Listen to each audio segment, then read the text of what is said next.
Today we're going to be looking at picture exchange communication system. And in the training session, we're going to be using a short form that is known as PECS.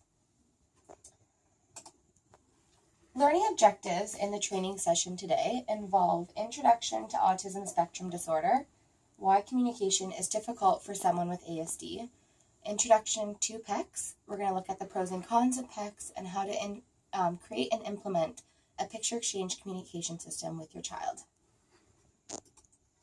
We have developed a pretest, which is kind of testing your knowledge on what you already know of PECS. The questions are, what does PECS stand for? How many phases are there in PECS? What are 3 benefits of using PECS? Who can use PECS and where can they be used? We're going to be answering all of these questions throughout the presentation today, and we'll open up a chance at the end for you to ask any more questions that you may have.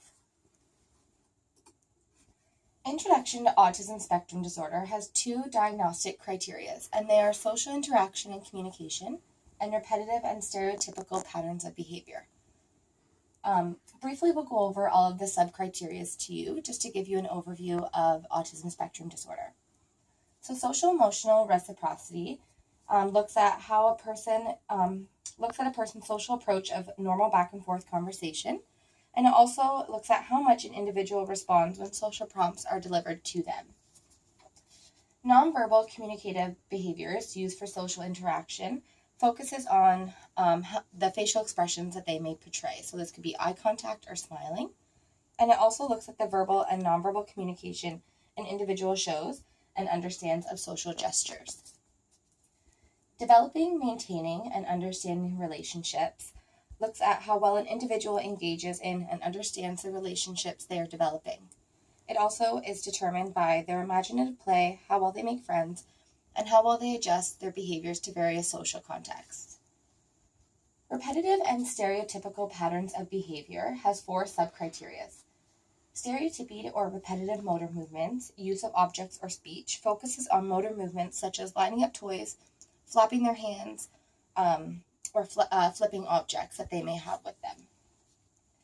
Incidence on sameness, inflexible adherence to routines, or ritualized patterns of verbal or nonverbal behavior looks at how well they react to change, and it looks at how well they may be able to transition these changes, and that is determined by the amount of stress that's caused on them. The highly restricted fixated interests that are abnormal in intensity or focus looks at how strong their attachment may be to objects.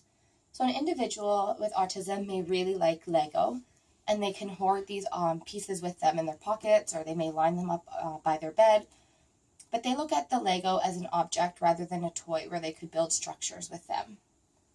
Hyperreactive or hyporeactive to sensory input, or unusual interest in sensory aspects of the environment, looks at how much or how little a person reacts to sensory. This could be lights, it could be sound, music, it could be clothes that they may be wearing, and just how well they react to that.